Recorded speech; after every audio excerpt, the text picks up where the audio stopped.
Testing, testing. Black Man Renaissance. This is Black Man Renaissance.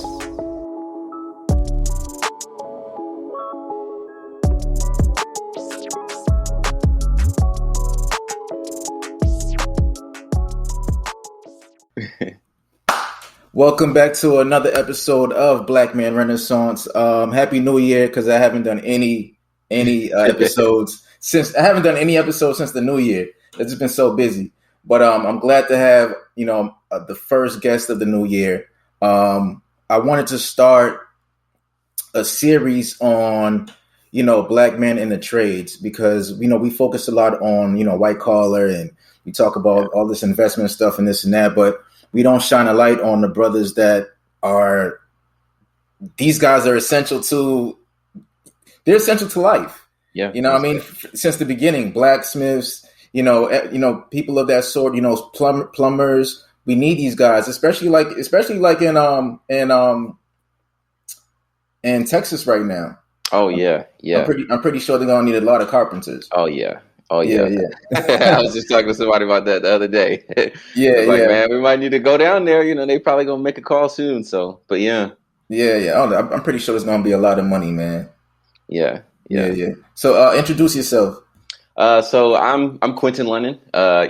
I take some pride in my name, one, because I don't think anyone in the world has my name actually. So that's kind of cool. I'm a carpenter. I've been doing this for about a little over 10 years. Maybe this year it'll probably be about 11 years. Right now, I started with a mentor. I kind of been doing carpentry residential, so like on homes and whatnot. But in the last, I kind of had the vision maybe like 5 years ago or something like that. But especially in the last 2 years, in 2019, I opened my own business, Artisan Carpentry. And we really been focusing on kind of creating our own little niche, and so we really been doing a lot of built-ins, custom cabinetry, kind of furniture and whatnot, So that's kind of where I'm at. You're out of Atlanta, right? Yes, I'm out of Atlanta. Yeah, But you're originally from? So I was born in South Carolina, but I don't really claim that. We left when I was maybe like 11. From Columbia, South Carolina. So I couldn't really tell you much about it, quite honestly. So pretty much after that, we came to McDonough, which is kind of like a suburb of Atlanta, so 45 minutes outside of the heart of Atlanta. I grew up there, went to college, and then after college, pretty much I actually moved in Atlanta. So I'm in the city now, Okay. How is it? It's good. Atlanta's great. I think, one, primarily if you are somebody black, like Atlanta is great. It's like a black mecca. So, if you have some hustle in you, if you know how to connect, if you are serious about making something happen, I think Atlanta is definitely a place to be. Someone once said to me, this was somebody in music, so it's a little bit different, but essentially it's the same. They said, you can go to New York and it's such a big place, you might get lost or, it'll be hard to get found. But, they said Atlanta, it's a big enough city where you can, make a name, but it's small enough that you can conquer it. You know what I mean? So, wow. I definitely feel like Atlanta is a place that, you can, maybe to some people conquer might be a big thing to say. But I don't know. You can really make your mark here, because it's small enough that, word gets around fast, especially if you're doing good things, if you really make connections, and if you're really about your business. So, okay. Now, were you always into the arts? Yes. I think one of the primary things that defines me, is a creative spirit. So I actually have a degree in drawing and painting. So I have a bachelor's of fine arts in drawing and painting. I've always been someone creative. I say to people, my superpower is my hands, so I know how to play the drums, guitar, bass. In college, I played jazz guitar in the jazz band. And without really, college was where I got some formal training for that. I took classical guitar when I was in college, but I played by ear. I have a lot of music in my family, a lot of creatives in my family. So I was drawing and making things. My dad is an engineer, an electrical engineer, but like that's kind of how my mind works. So essentially, I guess although my superpowers are my hands, I would almost say that really what my superpower is the ability to, if it's a technical skill, that fact with the combination of the fact that I'm willing to work and I understand how to be kind of patient with the process, like I can pretty much learn how to do it. Right. Now, would you say like drawing and math might be a prerequisite for carpentry? Yeah. No, not necessarily. No. What I would say is, I think you definitely, math is good to know, like, and if you want to be a carpenter and you want to be successful, you will need to understand, like some basic math things, like, because of a tape measure primarily, you have to know, like, all right, I'm measuring this space. Okay, I need to account for this wood is going to be this much space, so I need to subtract that, like, you just kind of have to understand, how the numbers will add up. But I mean, it's not like a whole lot of complex stuff. I mean, it's essentially basic addition, but you just have to know your fractions and you kind of have to know, like, well, like, this is this much. I mean, but I don't think you should get hung up on the math really, like, yeah, because there are ways around that, if you really are interested, like getting hung up on the math, like that's not even, I mean, you can talk to any carpenter. They're not going to say math is like math might not even come out of their mouth. You know what I mean? Like if you're interested and you kind of are working with somebody, you just got to have some diligence. You'll find a way around that. That's not even really, a big thing. Okay. So math is not a prerequisite. No. Okay. I mean, it's definitely something that you will utilize. Right. And it is a part of the trade, but, no, I'm just saying, feel like you're bad at math, it's just a skill, No, for the kid that probably wasn't good at math in school, in high school, whatever, is great. His grades weren't that good at math. Would it be difficult for him to get into it? Like, what's the barrier? Okay, so if I'm being honest, I feel like the barrier really is just your own level of work ethic. Which that might sound a little crazy to some people, or you're just kind of like, what? But, so I worked with a mentor and he would hire a lot of people. He hired, great guy. He would hire people from the halfway house. He would hire people who just were, down and out, because it's like you can always use a hand, I think the good part about carpentry is it's a wide spectrum, like that word encompasses so many things.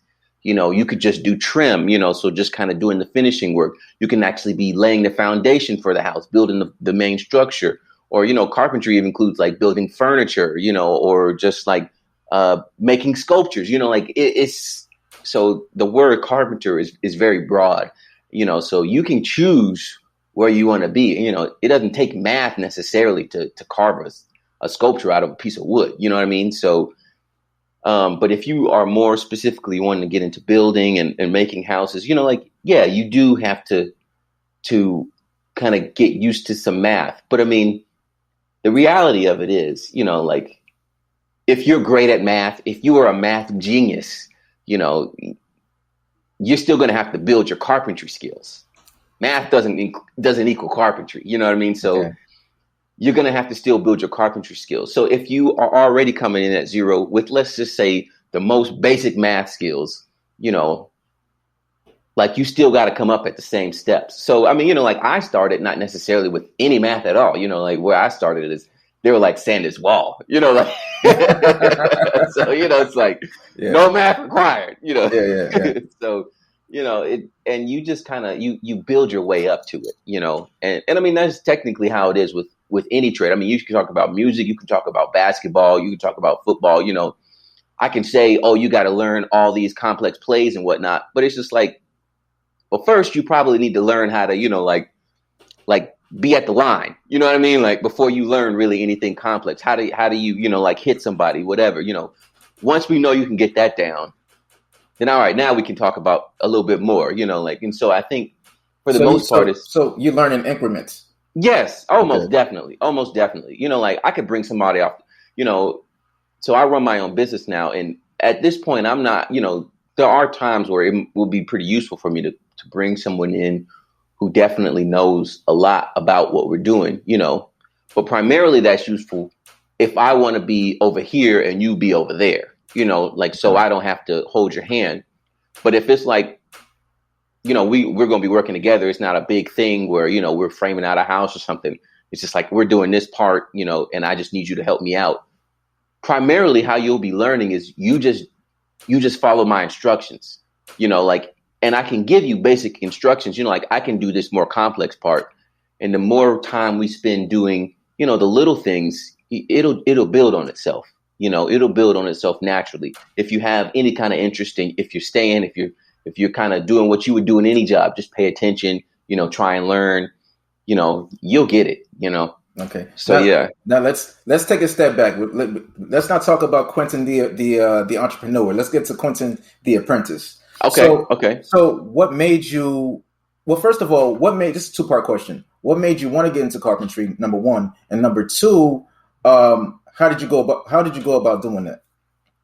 Okay, so honestly, for me, I wasn't really that interested in carpentry. For me, it was really just like I was interested in money.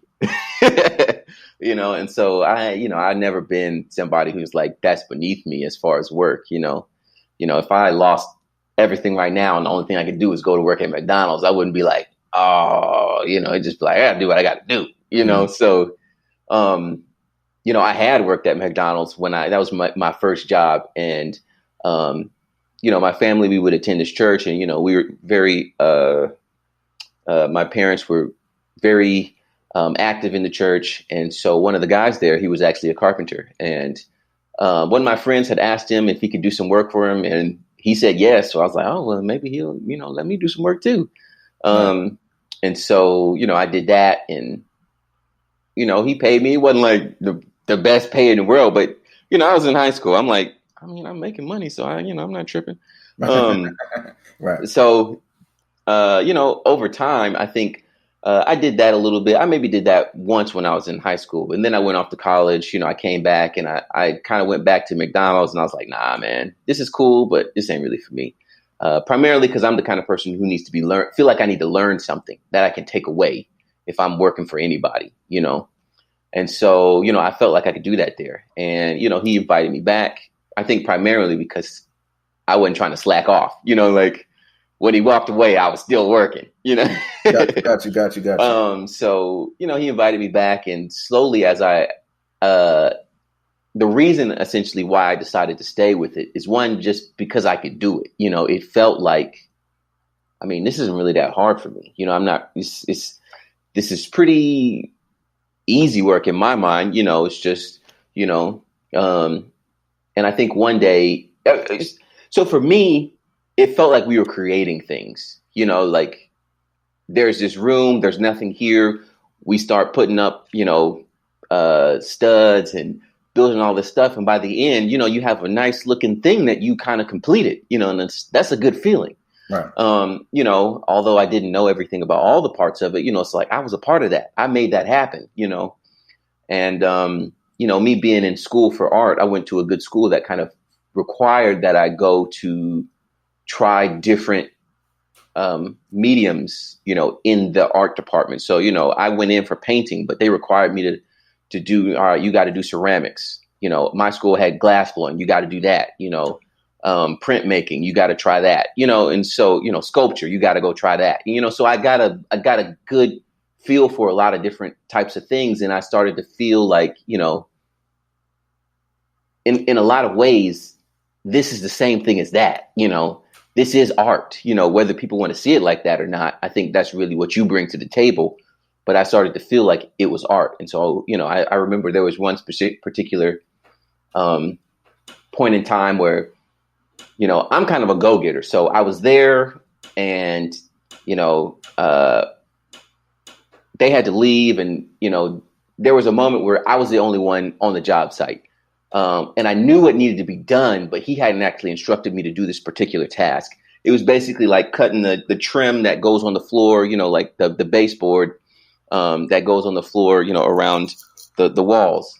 Right. And because of school, I had learned how to use a saw. because we had to build frames for canvases so we could paint on them. Okay. And so he wasn't there, and I just was like, well, I'm pretty sure I can take care of this. And so I just started knocking it out. And when he came back, he was like, you know how to use the saw? And I was like, yeah, and so I think at that point he was like, oh, okay, yeah, this is somebody who I can take under my wing. One, I didn't even ask him to do this, and he just started doing it, because he knew it needed to be done. And, and he did this pretty good, so, I was like, yeah. So he took me under his wing. And after that, it was like, wherever there's an opportunity to learn, he was willing, he was teaching me. Plus, I was always asking questions. So you didn't ask, he just kind of took you under his wing. Well, I mean, so he needed workers, and I was there working. But I mean, I think for anybody I think this goes for essentially any employer. I mean, even if you're not employing, I think people who just might be doing something and they see someone who's really striving to learn, I think it's almost a natural thing to just, well, if they really are trying to learn, let me help them, And so I think he could sense that, I was willing to learn. You had that hunger. You had that hunger. Yeah, exactly. Right. And so, he was like, all right, well, if he's hungry, I'm gonna feed him, So, that's kind of how that started. And, then, I worked with them for the summers on and off, the summer break and then Christmas breaks, I would go back, and that happened all throughout my time in school. And after that, it was like full time. I already had picked up enough skills to, he could put me on jobs and, give me some direction, and, that was good. So, I mean, you could say that was my internship during college. I mean, I was getting paid, but, yeah,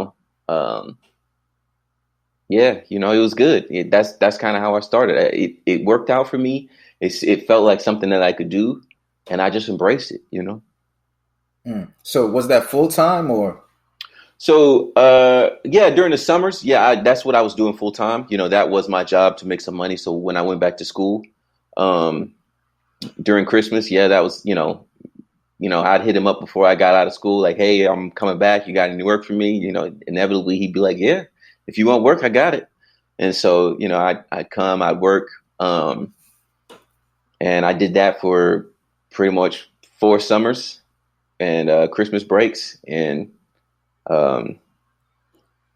yeah, by that time, 4 years or something, even if it's only for, a few months out of the year, let's just say 3 months of summer and then 1 month of Christmas. So I maybe spent like 4 months every year, honing these skills. And right. By the time, 4 years is up, I had a pretty good base for understanding how to do the job. You know what I mean? No, still learning, of course, but just I was good. What are some examples of some of the jobs from like the smallest to the biggest that you did when you were under his apprenticeship?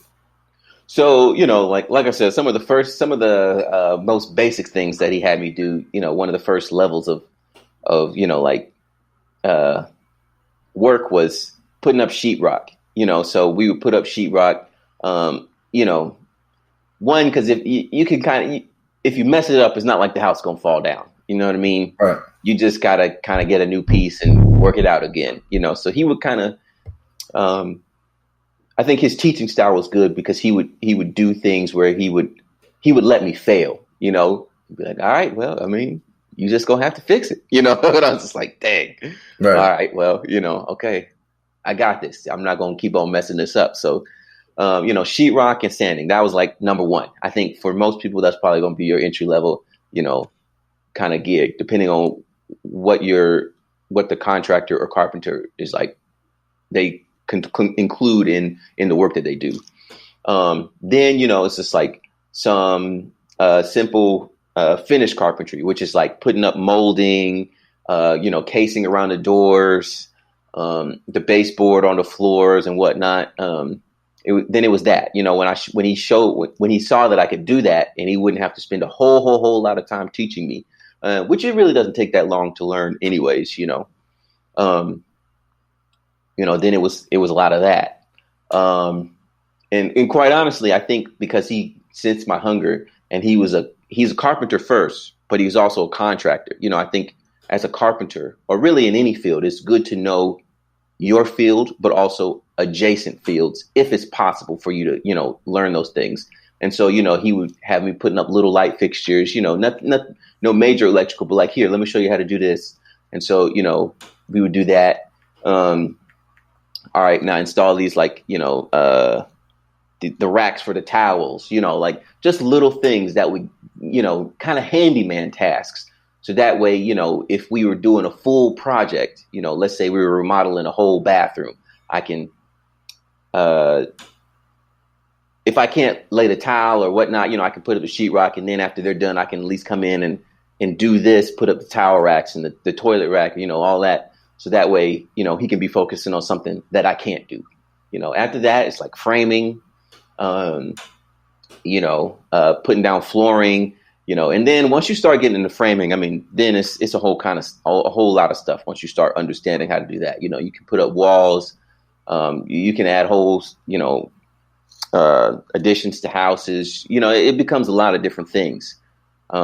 So yeah, I mean, it's a lot of avenues, but I think it really depends on who you work with, depending on what they actually do, and then just what kind of stuff that you're very interested in. Okay. So I was just reading up on the data. It says that 4.53% of carpenters are black. And in the U.S., that I didn't know that number. That's kind of crazy. Yeah, I think it said that white people are they are the majority, of course. Yeah, 52.1%, and then I think Hispanics are the second at like 20-something%. But why do you think that we have such a small share? Well, I'm gonna try and keep my answer short on this one. Okay. There's a lot of things I can say about this one. Okay, all right. But I mean, I think primarily. So I mean, there's a lot of ways you can look at this. One, I don't know what those statistics, like, how did they gather the statistics, first of all? Because I know a lot of black carpenters. There are a lot of black carpenters, relatively speaking, and that might also be because I'm in Atlanta. That's one thing. Also in Atlanta, like, different places require different levels of code. Like, you have to know the building codes and what, like, some places are more lax than others. Like, if you go up north, it's just like, you got to know your stuff. Otherwise, you're not about to do anything, down south, it's a lot more lax in a lot of places. So that's like one thing, like, if you don't have that education, if you haven't had someone to kind of teach you the ropes of, like, this is what you can do, like, this is what you can't do, like, it's going to be real easy for you to get shut down or just not even really have the ability to really start. So that's like that's one level of it. I would say the second level, is that I think you have to have, and it kind of falls in the same vein. You have to have exposure to people who know what they're doing. Like, I'm lucky that the person who I learned from, he's a carpenter. His father was a carpenter, and I worked with him a little bit too. Some years down the line after we had been working together, and I think his father's father was a carpenter. So they had a lineage of carpenters, and his people and his brothers and sisters, they do carpentry. So it's like a rite of passage. Yeah, you know what I mean. Like, so yeah, they have a long history of learning. So they know, like, oh, nah, you can't do that. Like, where it might seem like, oh, if you just put this piece of wood here and you put this piece of wood here, just screw them together, it's gonna last. But it's like, no. There are certain things you need to learn from somebody, whether it's from a book or whatever. Like, sometimes kind of what seems like it might make sense, it's not like that. Especially when you're talking about the safety of someone's house. You know what I mean? And so, the access to someone who will teach you the right way to do it is important on a lot of different levels. One, of course, for safety and just doing things right. But two, like, for your name, like, in this business, primarily how you'll get business, people might, is word of mouth, like, so even if that's through advertising, people want to know that you've done work and that other people have been satisfied with the work. You've been vetted. Yeah. Yeah. You know what I mean? So that's a lot easier for big companies, which primarily are owned by, white people. And so like they got the bigger companies, they got the word of mouth. So, okay, they can get more of the business.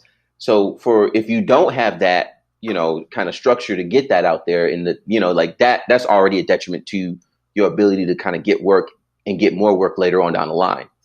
So just getting started in those ways is difficult, and then the other parts, I think a lot of the other parts very much have to do with stereotypes. What I have discovered is that,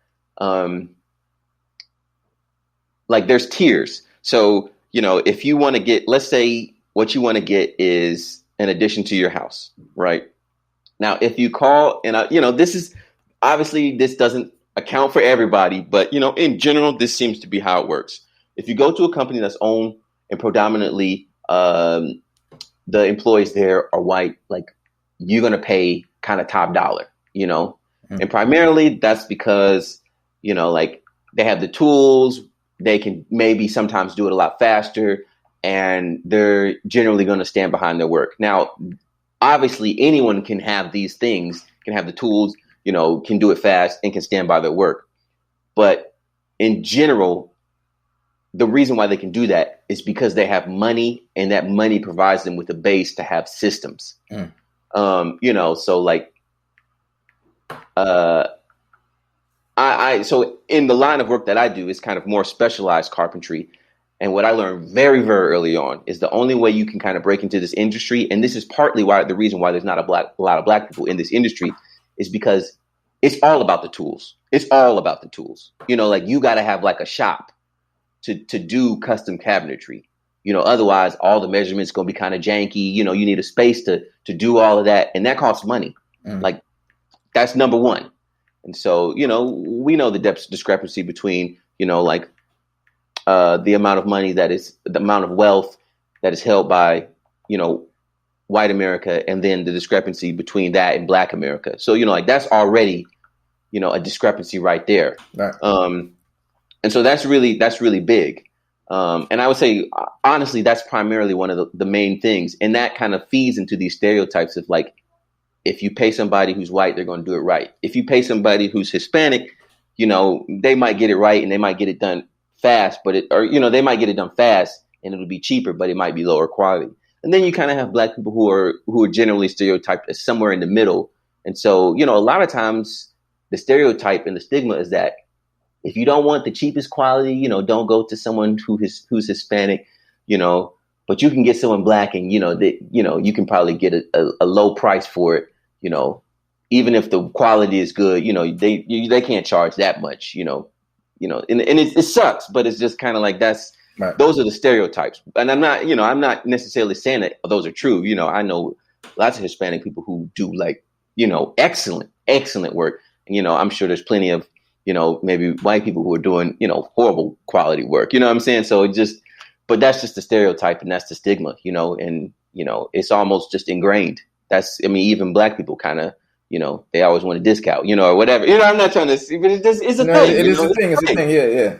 Yeah. So you said lack of education, lack of like exposure or access to people in the field, and then lack of funding for tools. Yes, most definitely. Okay. Yeah. So those are those like the top three? That primarily, those are what I would say. And then anything other than that is more based off of the individual.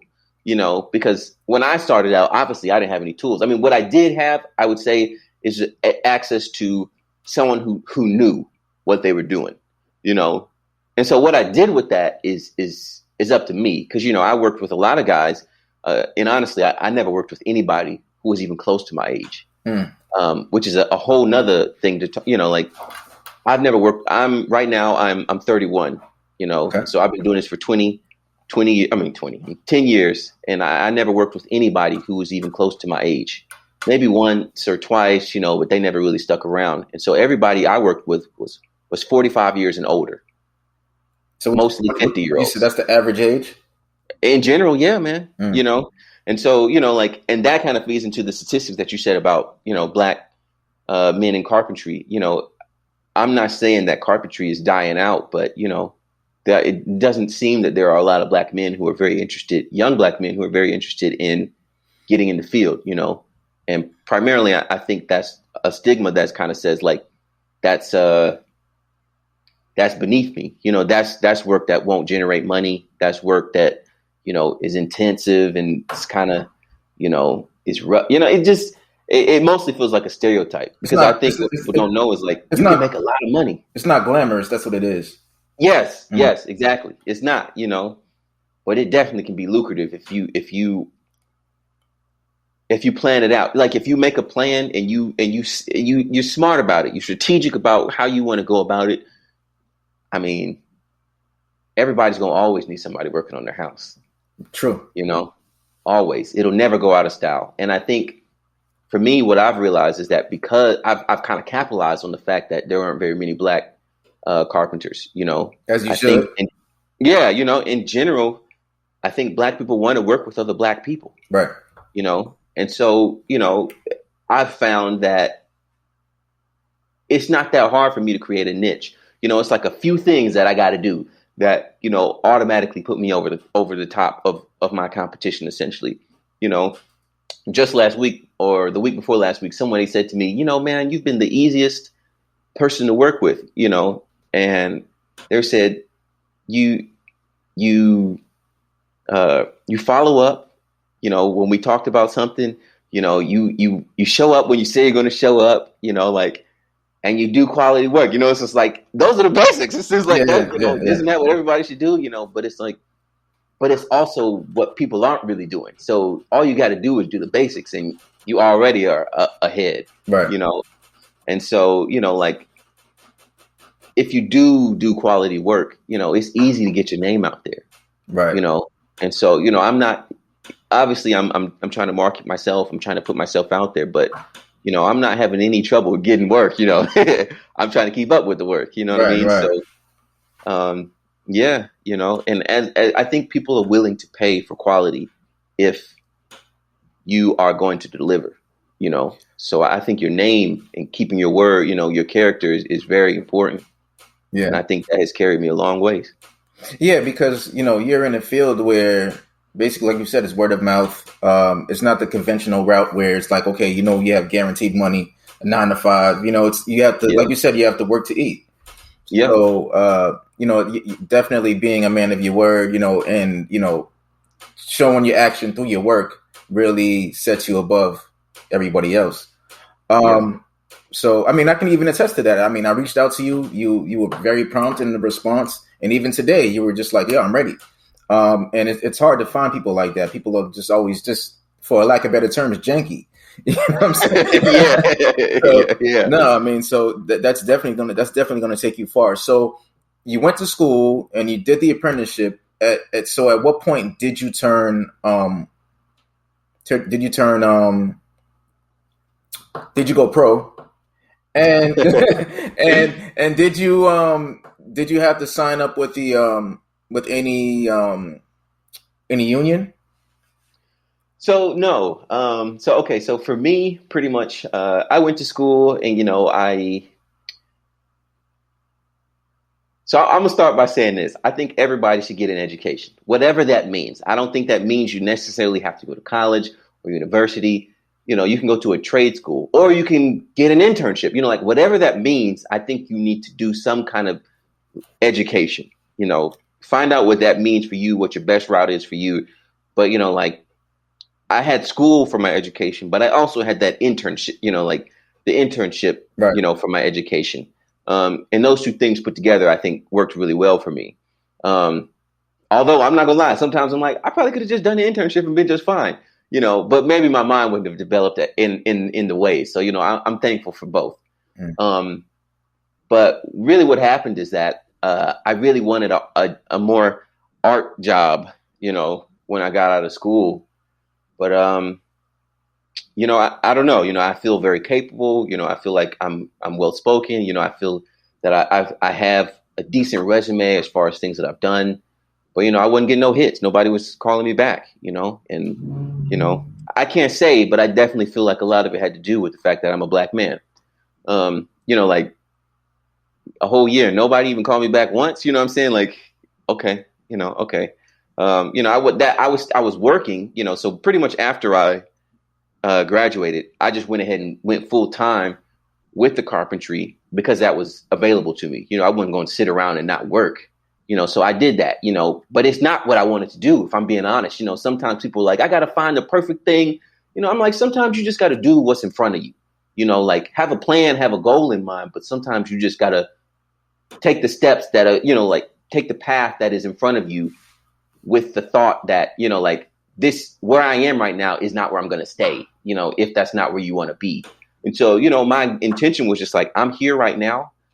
I'm making money because I need to make money to continue to move forward. But, I'm looking for other stuff. I'm like, I got to find an avenue. I got to find an avenue to get to this art, And, I wouldn't have I wasn't calling myself a carpenter then, really. It's something that I was doing. It's not who I was then. But then, a friend hit me up, maybe about a year after being out of school. Maybe, I don't know, maybe 6 months to a year, about a job, an art job. I went down to Panama City, I worked at one of the paint and sips places. It was fun. But it didn't really work out. I ended up moving back home maybe 6 months later, or 4 months later, ended up moving back in with my parents. And, I was like, nah, man, I had a taste of that freedom and I was like, nah. So I set a time for myself. I was like, I think that was somewhere around May, and my birthday was in December. I said, by December, I will not live in this house anymore. Like, I don't care if I got to move out on the streets. I was adamant, man. I was like, I don't care. I'm moving out of here. I got to make something happen for myself. And, then I moved into the house that I'm in. I wanted to buy a house, because at that time I was like, all right, yeah, I'm gonna buy a house. I didn't really have the funds. I didn't really know what I was talking about, but I at least had the vision to want to do it, and I think that drive to that kind of trying to make a move, it failing, but having a taste of something that was kind of successful, or, that felt like more, or on its way to something more, and having to come back to what I felt like was less kind of spurred me on to be like, nah, man. That was like the ultimate motivation. It was a catalyst, man. It was a catalyst, right. And so after that, I was like trying to figure out, what can I do? What can I do? And that kind of turned me on to real estate. Now I haven't necessarily dabbled as much as I want to yet. And, I have a plan, I have a goal and all that for that. But essentially what I had decided is, okay, this carpentry, it can take me somewhere. If I do want to, get into real estate, if I know how to work on these houses, I'm young. If I know how to do all the work myself, if I was to just buy a dilapidated house, and I'm willing to just go through it, I can literally buy something dirt cheap, fix up one room and live in it. And, like after I come off of work, just work on it a little bit more, I'm like, and then, like sell it or get some roommates. Now I got some income, just like I was starting to see possibilities with where I was at, and so that made me, I think before that moment, I was kind of like, I hate doing this work. This isn't what I want to do. This is not in my purpose, and I think once I made that shift, it was almost like that day, it was like, I don't hate this no more. Like, this is great. Like this is going to take me to where I want to be. And so essentially, like, I guess you could say that's when I turned pro, and it was all in the mind, it was all in the mind. Like, right. I do want to be here. There's a reason to be here, and this can take me where I want to be, and I mean, even still now, I'm doing it. I'm still improving my skills in carpentry, but, my success and my plan, all of this is essentially to take me to an even greater place. I don't necessarily think in the next 10 or 15 years, I'll still be swinging a hammer or anything.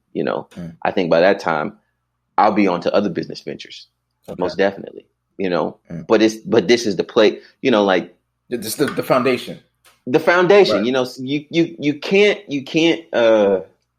like you said, this is not necessarily glamorous, but you can't knock what's moving you forward. Right. You know what I mean? If you go do something else, if that's what you want to do, but like a lot of people get hung up on, I got to do the thing that I'm in love with. And it's like, yeah, you should.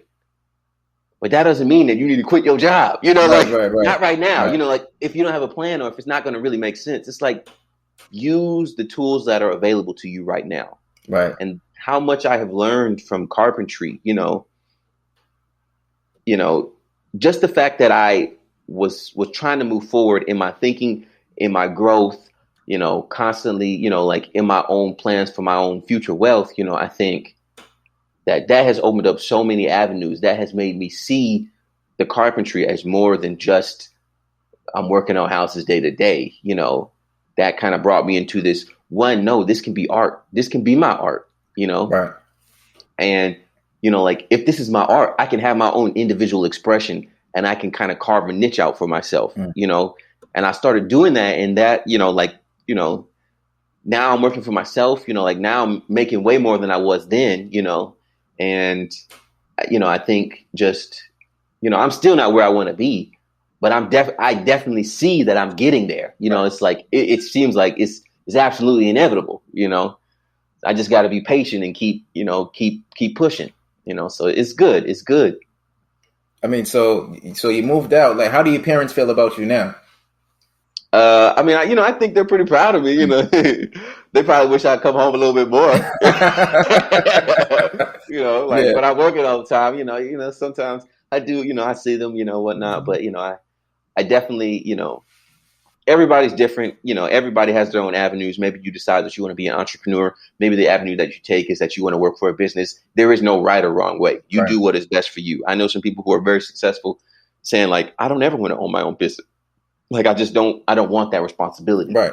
But they are game changers in the bit. Like they are constantly changing stuff in the world that they work in, because they that's just where they push at, and so, for me, it does require a little bit more. I probably got to work more, almost every day. I set my own schedule, but if I want to move forward, I need to be doing more. I can't be complacent about what I'm doing. So, I work a lot, but,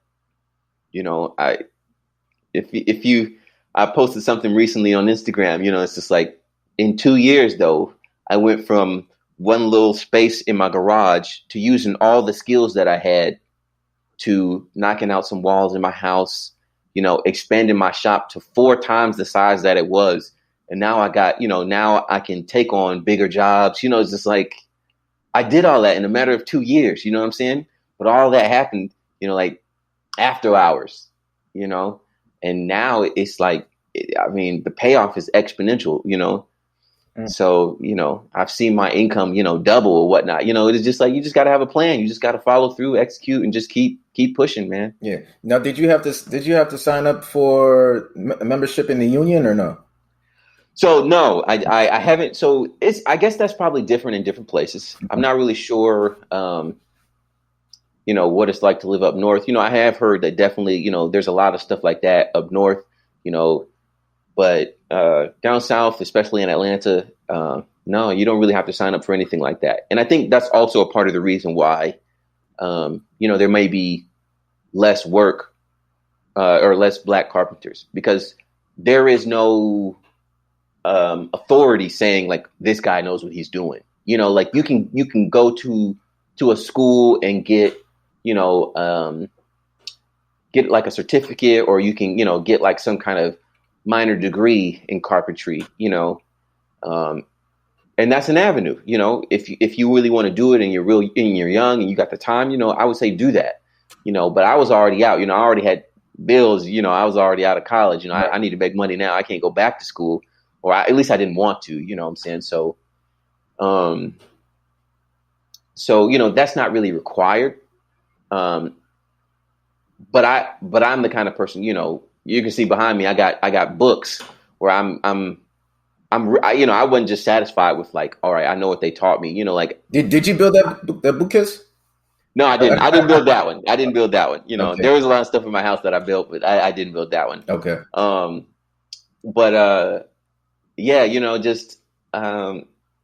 I would say you got to be learning from official sources. And because there are certain things that are allowed that you can do down south, in Atlanta, especially without necessarily needing like a license or whatnot, you can get away with, or not get away. That sounds kind of negative, but you can get work without being certified in certain things, but at the same time, like I may not be certified, but I definitely know, if there's any project that I do, I'm reading books, I'm reading up like, okay, this is the structural load for this beam. This is how much you can span it before you need to put, people might just guess. I'm like, nah, I'm not guessing. I want to be legit. I want to be working on the mansions, but you got to get to mansion quality before you get to the mansion. You know what I'm saying? Right. I think it's different avenues, and I think you just got to look it up for what is required for where you live. But I definitely think don't use that as an excuse for why you can't start, though. Because in general, what I will say is, if you see somebody, if you see a carpenter, you see a group of people, especially for a black young man, if you see, another black carpenter on a job site, and you go up to them and you say, hey, I really want some work. Now, I'm not going to lie. The first time you come up, they might be like, okay, they might brush you off, because people do that. Some people, they just want some money. They're not really trying to work, But if you're persistent and you're like, hey, man, I really do, hey, just try me out for a day. Hey, I'll take this much. I'm not even trying to. I just want to get in where I can fit in. I think most people will honor that. And give you a try. They'll test you out. And I think just starting somewhere, it's good. Some people have asked me what would it take for me to teach them carpentry. And that was going to be my next question. What I say is, like it depends on what. Like if they want to learn on, how to work on houses, like framing and whatnot. What I'll say might be a little bit different than if they want to kind of get more in on the carpentry and more like kind of finer things. What I would say about like the carpentry, the built-ins or the furniture or whatnot is like, go build something, man. Go build something and show it to me. Okay, let's say little Tyrone came up to you and he says, hey, Quentin, I want to get into this. What are the things that he needs to know? What are some of the necessary skills that you would show him so that he could be prepared for turning professional? Okay. So I would definitely say, now I know we talked about the math, but what I would say is, I would definitely want him to learn how to use a tape measure. Okay. I've even heard in some places, some carpentry companies will hire you if you have a high school diploma and know how to use a tape measure, just because it's hard to find people to do the work. Like you said, it's not glamorous, but that's kind of the basics. If you can use a tape measure, you can get the rest down. You know what I'm saying? Right. So I wouldn't say that's necessarily like a whole lot of math, because you can kind of memorize what the tape measure does. It's not like a whole lot of math, but you do just need to kind of understand how it works. It's just a tool. So I would that would be one of the first things I would be trying to teach them, and then just kind of teach them how to use other basic tools. You need to know what a circular saw is. You need to get a drill. You need to have a hammer, and you need to have like a square or a speed square, something like that. Those would be probably your basic tools that, you would need somebody to have, and I want to make sure they kind of understand how to use those in a variety of different ways, and then, of course, like safety for those tools. But other than actually learning how to use those tools, like I kind of mentioned before, really all it is like I need you to come prepared to learn, because it's like, I can't even teach you the tools if you kind of nonchalant about learning how to use them, and those are the basics, so really I think a certain willingness is always what I'm looking for. And in general, it's like a running joke amongst carpenters that, it's like, it's hard to find good people, because people oftentimes want to do what they might do if they got a job at McDonald's, kind of work when the boss is looking and then stop when it kind of slows down. But it's like, nah, in general, we're mostly here to work. There's Right. not really, this is kind of, we have to do it. It's not going to make itself happen. We're not waiting around for orders.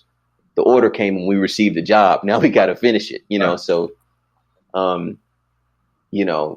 just finding people who are willing to work. Honestly, I would say to most carpenters is probably much more important than any level of skill that they have. I mean, you can know zero, and if you want to work, I'll probably take you. I will take you over someone who knows what they're doing, but is constantly trying to slack off. I'll take that every day, all day of the week, because it's just that valuable. Because really, you just need somebody to do. Because not every job is hard. Not every job requires a whole lot of finesse. Not every job requires a whole lot of skill. But it does require you to be consistently, checking off tasks, right, till it gets to completion. Now, for the young guys that are thinking about getting into it, but they're not sure because of the money aspect. What can you, like, as far as salary and how much they can make, with the jobs? What would you say are the upper limits? The upper limit. Oh my gosh. So, I mean, obviously this depends on how far you want to take it. I mean,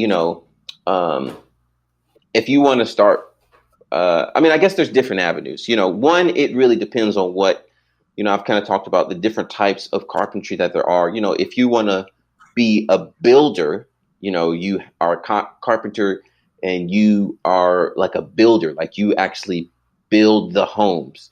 You can, one, you will be doing the work, but you'll probably also have a pretty decent team alongside you. I mean, at that point, whatever the cost of a home is, that's, I'm not saying you will take, if a home is $300,000, you're taking $300,000 home, you might take home, $45,000 of that on that one house, but that also might only take a couple of months, and you might be working on multiple houses because you got teams. So, I mean, that's pretty good bank, I would say, if that's, but you gotta have you gotta have a team, you gotta have, there's all kinds of stuff that you would need set up for that. There's other sides where it's just like, we do very specialized work, which is kind of where I'm at. I'm doing very specialized work. I do built-ins and custom cabinetry. I will go into a closet, take out those little, metal racks and, built in so they can utilize the space. I mean, you could easily make anywhere from $3,000 to $12,000 on that, easy, that would be the whole job, so maybe you take home 30% of that, and so if you got good people and you know what you're doing, you got a good system. I mean, you can essentially put that up in, 2 weeks.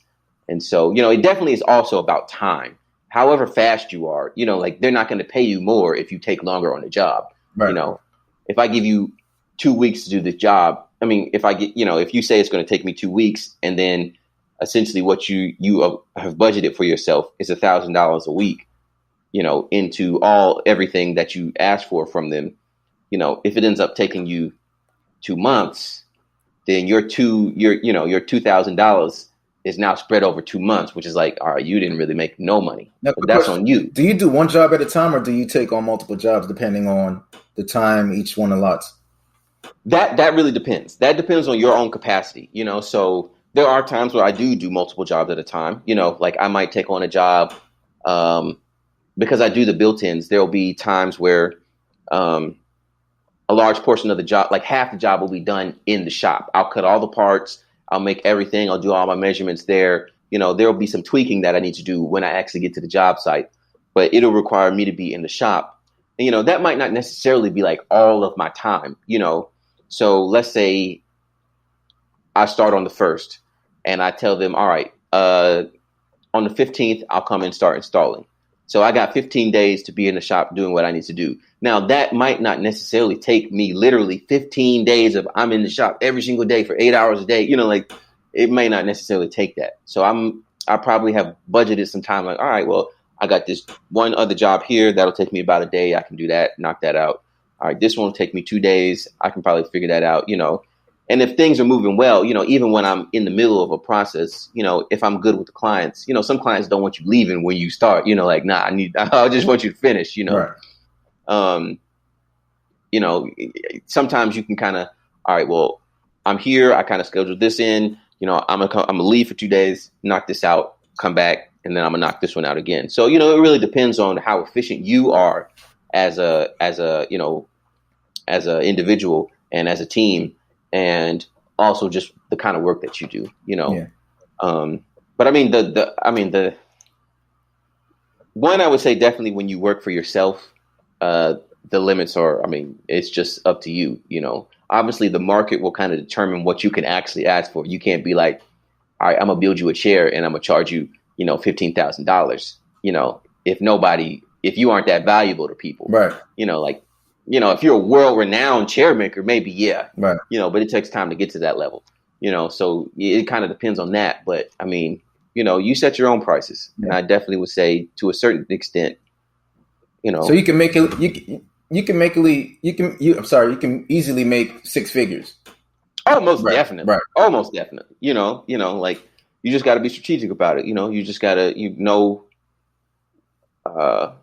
where and how to get in where you can fit in. Okay. That's basically how that works. Now what about reinvesting into your work?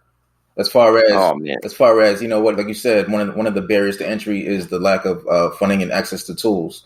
Now, a guy that's just getting into the game, would you tell him to reinvest in himself? Like, keep getting more tools, build your tool shop up? Oh, most definitely. I mean, I would say that is the primary thing that has gotten me to where I'm at. I don't really feel like it's a sacrifice because my vision is very strong in my head for where I want to be, but I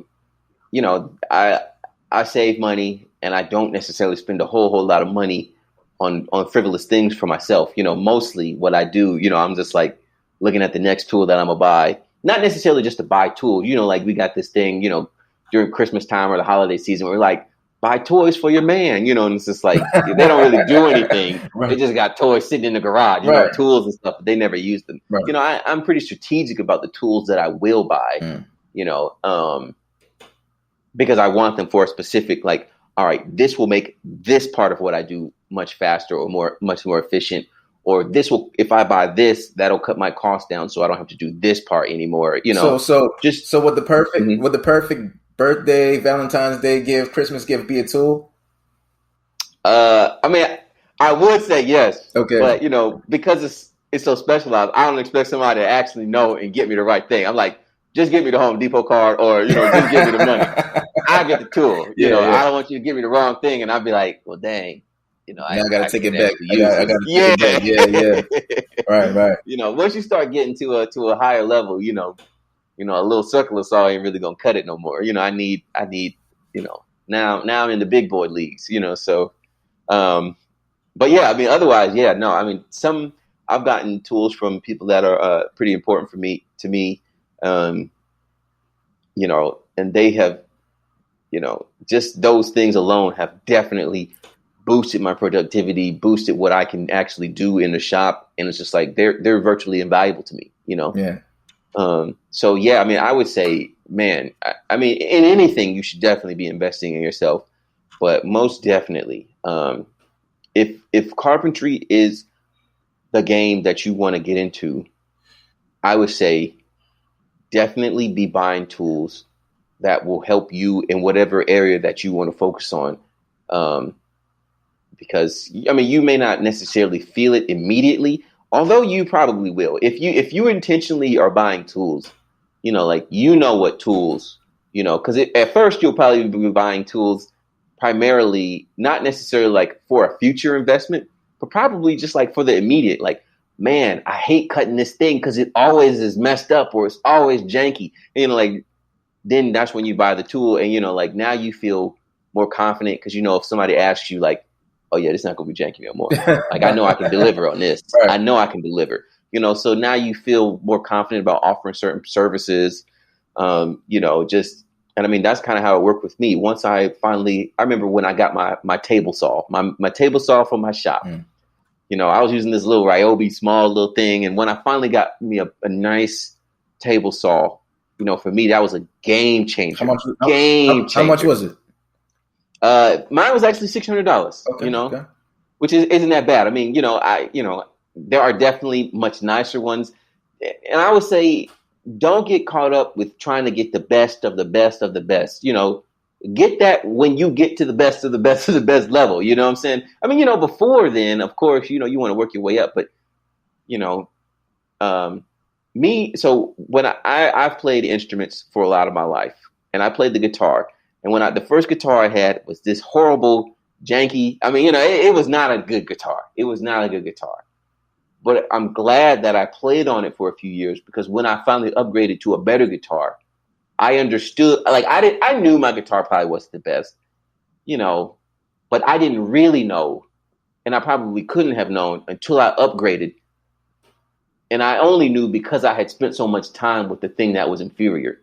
Once I upgraded, I was like, dang, now I know what it feels like, and I honestly appreciate that, like taking the steps instead of just jumping to the thing, because you won't really know, you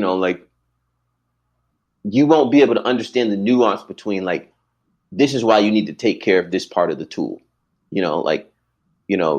this little thing that looks like it's just a normal feature. Like, no, you really need to focus on this. Because you didn't know that was an important feature, because on the other one, that was like, they just used a little plastic piece, you don't know. And so, I definitely will upgrade again.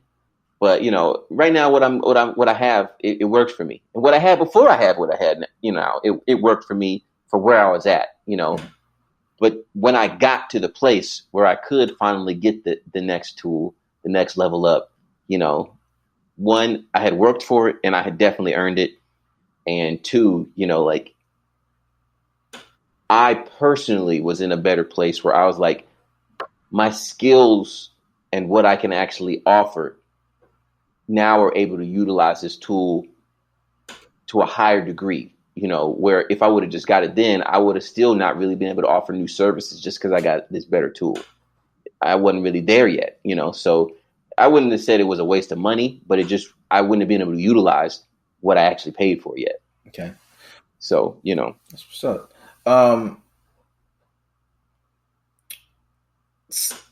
For the young guy who's thinking about getting into it, can sell him why he should get into carpentry within a minute, 60 seconds. Okay. This is what I will say. Now, I'm not gonna lie. I'm gonna gear this to black men. This is about black men, so this is what I'm gonna gear this to. You can have a market share on carpentry because there is a generation of black carpenters who are in their 50s and 60s, and they're leaving the space. And so black people want to work with their own people. I mean, we're becoming more understanding of how we need to have economic enrichment for ourselves in order for us to move to the next, level as a people. And so I think because the consciousness is becoming, we're becoming aware that we need to hire our own people. You getting into a space where there aren't any of your people, it's like, where is your competition? People will give you a chance just because you look like them. And if you seem like you are trying to make it happen, I mean, like, doors will open for you. You know what I mean? And so if you're willing to work, if you're willing to have a plan, and you can see the fact that there will always be work in this industry. It will not ever be a thing where robots are building your house. I mean, maybe, but I mean, we got a long ways to go before that. They won't be that efficient. It wouldn't, right. It's too much nuance to it, so it's just like, one, you will have work no matter what the situation, no matter whether the economy is good or bad. People will always be buying houses. People will always be repairs. People will always want to do some kind of upgrades. You'll always have work. And then when you focus on really making yourself stand out in a niche as a black man, especially as a young black man, like, I guarantee, like you're going to thrive, And the money aspect. In the money aspect, you can make, like, look, so when I started, I definitely wasn't really making a whole lot of money, but, I can say that for the last 3 years, for 3 years in a row, I doubled my income essentially, or at least went up by, like 15,000, obviously I had a plan in place and I was very strategic about like, all right, I'm looking, nobody's doing this thing right here. I think I can get in right there. And so the other thing is like, if nobody was going to offer me the chance to do the service, I just tried to do it from my house or something. So then I can show people that I can do it and then I can get to work. Like if they can see you can do it, somebody will try you out. Right. So, the money, I'm not there yet, but I'll just say my goal for this year is 90,000. Okay. That's my goal for this year. I haven't necessarily hit that before, but, business just keeps growing, and I'm just like, oh yeah, that's definitely within reach. Absolutely. So, and I'll say like 5 years ago, I think I might've brought home, like when I had got out of school, I graduated in 2014. I think in 2015, I might've made $14,000. You know what I'm saying? Wow. Yeah. And that was without paying any taxes yet. So, I guess technically I probably made like $7,000 that year. Yeah. According to the census or the Bureau of Labor and Statistics, only 13% of black men make $75,000 or more. So you're saying that you could easily make that mark if you go into this field, this trade. Well, okay. I'm not going to use the word easy because I think that really depends on you. Like, right. But depending on how much work you put in. Yeah, that's the primary thing. If you want that, almost definitely, you can make that happen. Okay. I'm not going to say, like you get in this industry and in 2 years you're going to be making that. Probably not. But you give yourself a good 5 years, if you think about it, it doesn't really matter what you're doing. Maybe if you're like starting out in tech or some very specialized field, you might, be making 75,000 or more when starting. But either way it goes, it's almost like any industry. It's going to take you a few years to get up to 75K, right. Like for your standard, person just working at some kind of job. So, putting 5 years into a business where you are the one, whether you are working for yourself or for someone else, the primary thing is you're learning skills that no one can take away from you. Right. Right. And so it's always an option for you to go into business for yourself. And so that's kind of how I like to look at carpentry. Carpentry and any trade is a good place for you to go into business for yourself. And once you do that, the potential for you to make more money it's the sky's the limit. The sky is the limit, Right. My goal for this year is 90,000, but honestly, my goal for next year is 6 figures. You know what I'm saying? Like I keep just raising the bar, and I've been hitting it. You know what I'm saying? So it's just like. And you've been professional for 5 years now? So I have been working. I've been working and kind of doing stuff for the last 5 years, but I didn't officially start my own business until 2019, January of 2019. Okay. But in those last 2 years, it's just been like, it's definitely been, just if I was a stock, I'm doing real good, right. Like I'm up, up, like 50%, okay. like at least like 20% every year, you know what I'm saying? Like, so I'm like, I intend to keep going, I haven't even finished my growth spurt yet, you know, so. Now at the beginning of the conversation, you said that you're going to look into getting into other spaces, right? Yes. But do you think at any point that you would take younger guys under your wing? Almost definitely. So right now I am actually in the process of trying to make my system. So I've been getting a lot of work recently doing my built-ins. Like since I have kind of moved my business towards geared my business towards doing a lot of that. I've made connections and it's really starting to grow in that area, and it's very lucrative, So the way that I capitalize on how much money I can make is becoming more efficient. So that's where you start getting tools that will help you to be more efficient. That's where you start getting people who can also help you to be more efficient. So I'm kind of working out a system where, when I first started, I was doing everything at their house. Like that was the first one I did. We were doing everything there. That was cool, but definitely not the most efficient way to do it. Like now I've expanded my shop. Now I can do mostly everything there. And the amount of time that we actually need to spend in their house has been cut by like 3 times now. So, I'm still working on that system, and the faster I can make that and the more efficient I can make that, the more I have a system, the more I can say, hey, like you don't even really need that many skills to, like to come into this industry with me right now. Like if you're willing to learn, if you're willing to grow with me, then, like we can grow together. You can help me to do the installation. This part doesn't necessarily require a whole lot of skill, but if you show that you're interested and you want to learn more, I'll bring you in the shop. You can help me do that. And then as people want to be in the shop, it's just like, well, that just cuts down the time even more, because the shop part I'm doing all by myself right now.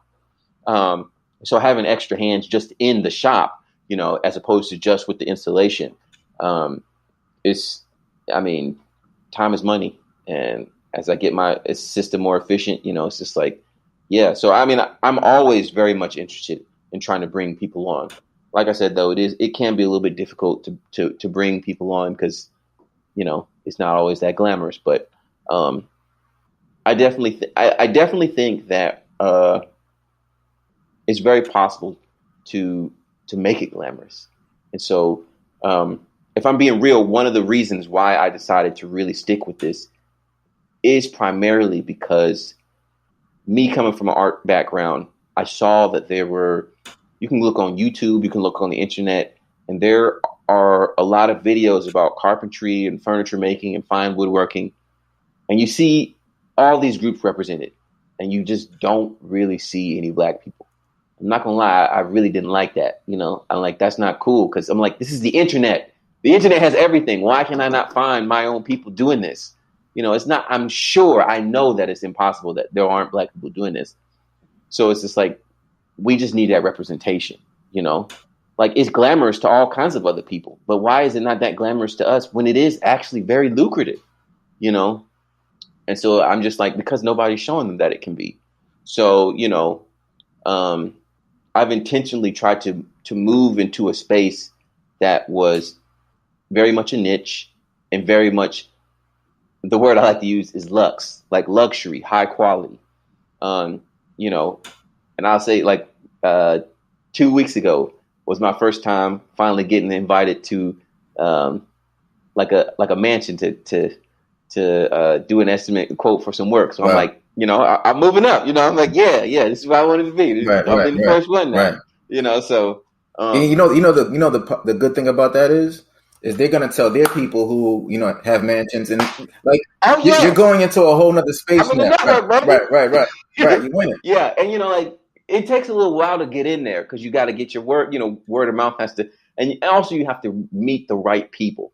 And so, was it last year? Yeah, last year I finally broke in and I really got into the right connections. And so, like now it's just like calls and calls and calls, and, really trying to be very specific about my market. I'm not gonna lie, what I'm making isn't necessarily for everybody because I don't really want it to be cheap and I don't really want to, like I want to do the high end, because I want to make that money and I want to present that quality. I want to show what I can do on the highest level. And so, it's funny. I think that getting there will make it something that looks glamorous. And then, I don't think it's going to be that hard to get people to come on board anymore. It's funny. Like after you've passed on physically, you're still going to have these pieces of work that are going to represent you. That's your legacy. Yes. Yes. And I love that. I love that idea, and so what I definitely want to include in my legacy is not only those beautiful pieces, but having other people saying like, yeah, and he taught me how to make these beautiful pieces too, So, yeah, I definitely, that's the goal. I'm not there yet by any means, but my goal in the future is to, I've already kind of been scoping out some properties. I'm not really ready yet. I'm definitely not there yet, but I want to own a large studio essentially for, building furniture and cabinetry and whatnot.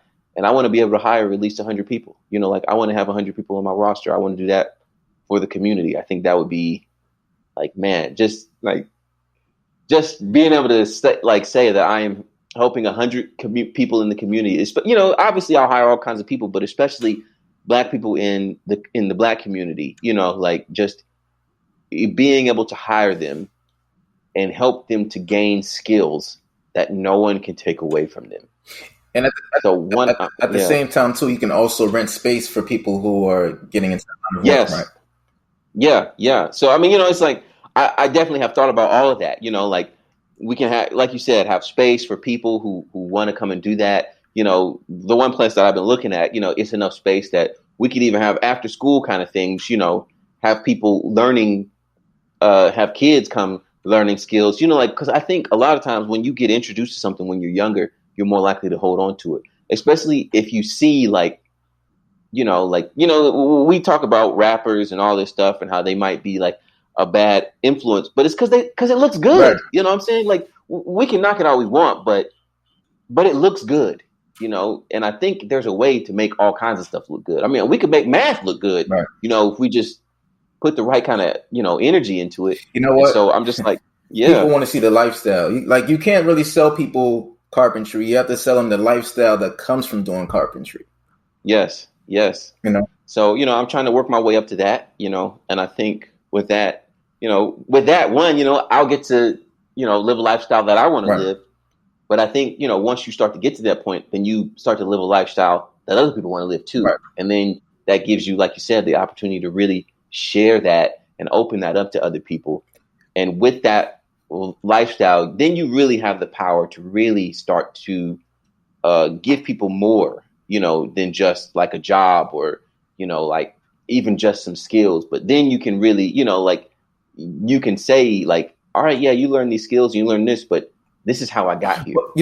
I worked hard, or I did this, in our communities, the little Black boys, what they see on TV is what they emulate, or what they see, we use this term glamorous like 20 million times already, right?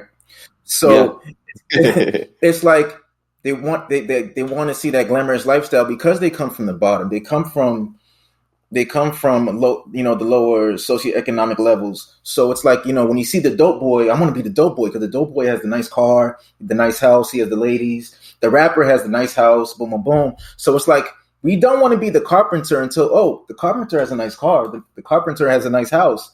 But maybe this is something I can get into. Like, yeah, it's sad, but that's what it is. You have to sell them the lifestyle.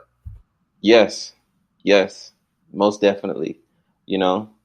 So I'm working my way up to that, and it's definitely my goal to be able to, I imagine that by the time I get to the place where I can hire 100 people and have my own warehouse, I'm doing pretty good as far as lifestyle. Right, what I'm saying? Right. I mean, that's not necessarily true. You could be super over leveraging everything just to make that happen. But, I've been pretty good with my money and whatnot. And I think that's the other thing. You can start to really focus on other aspects, like having someone having their own desire to follow you, as opposed to you saying, I want you to follow me, but they have a desire outside of your desire to follow them. Right. Then it opens the way for you to really, really like, okay, this is glamorous, but this isn't everything, or maybe this is what you want. Maybe this is everything that you want, but here, let me sit down with you and let me show you like this. Let me show you how to budget, because without that, I wouldn't be here at all. Or, let me show you how to make a plan for the future, because and I think the other thing that really, really, really, really got me is that I've only worked with, carpenters who, like I said, were almost double my age, you know what I'm saying? And most of them have to keep swinging the hammer. Wow. They don't really have anything set aside. You know, they didn't work for a big company and they didn't necessarily put anything aside because, you know, everybody's constantly, you know, like when you're living, sometimes you think like that moment's going to come when I make it, you know, and it's just like, sometimes that's just not really how life works, you know, and honestly, more than often, that's not how really it works. You know, like you got to be planning right now for the future because that moment probably might not really come, you know? And so, you know, I know a lot of them probably will be swinging their hammer until they're like 80. And then after that, they're probably going to be, you know, like, I don't know, struggling or something. You know what I'm saying? Because it's just, they don't really have that set up. And so I was like, nah, man. You know, well, guaranteed that will not be me. You know, like, no, I got to make a plan now. When you get that 90,000, man, like put that away. Oh yeah, most definitely. You know, so I'm definitely, you know, I feel very fortunate that, you know, my parents went through some hard, you know, financial things. You know, they kind of tried to keep that from us, but you know, I remember we didn't necessarily have like family time very often, but we had it a couple of times. And in general, what my parents usually, and it's mostly my dad, you know, he would say like, you know, he'd bring out this little flip chart and be like, all right, we're going to talk about finance. You know, you know, this is what a Roth IRA is, you know, like stuff like that. You know, I remember he made us do this one thing one time when we were doing something with stocks, you know, like, so at a young age, I got some exposure to those kind of things. And, you know, I think, you know, we can talk about work ethic, we can talk about all kinds of stuff, but, you know, financial literacy is like, get them while they're young, man, because it's easy to let it slip. I mean, you know, we're adults and we let it slip, you know, so it's like, you know, just like, man, especially if they see it, like you said, look, this is how I got here. Here's the blueprint, you know, and if you want to be better off, you like this? Oh, you can be way better off than this. Let me show you how, you know. So, you know, but this is the benchmark. Yeah, you know, so, you know, and then I got their ears, you know what I mean? So, yeah, man, it's, you know, I think the thing is, you know, if you didn't really have anybody to show you, it probably will take a lot longer for you to do it. You know, so for me, it's kind of taking a while, you know, I mean, not a while. I mean, really, it's not taking a while. I mean, it hadn't even really been 5 years and I'm feeling pretty good about where I'm, you know, my trajectory, you know, I mean, last year was one of my best years, you know what I'm saying? Like when everybody else was, you know, having a hard time. So, I mean, every year has been better than the last year, literally. Like I can't even complain. I literally can't complain. But you know, I gotta build the blueprint for myself so I can show it to other people. Most definitely, man. Hey, Quentin, man, I appreciate you taking the time out. This was a very informative conversation, but I think this is something that a lot of, you know, young black men and, you know, even men in their 30s and 40s can, you know, pick up. Oh yeah, most definitely. Right. So I definitely want to see you hit that 90, man. Oh yeah, I want to see it too. Hit that text message, man. I hit that 90. Yeah. I'm gonna let you know. All right, bro. Thank you, man. I appreciate you. Salute you. Have a good one, man. All right, man. Peace. Be safe. Thank you for listening to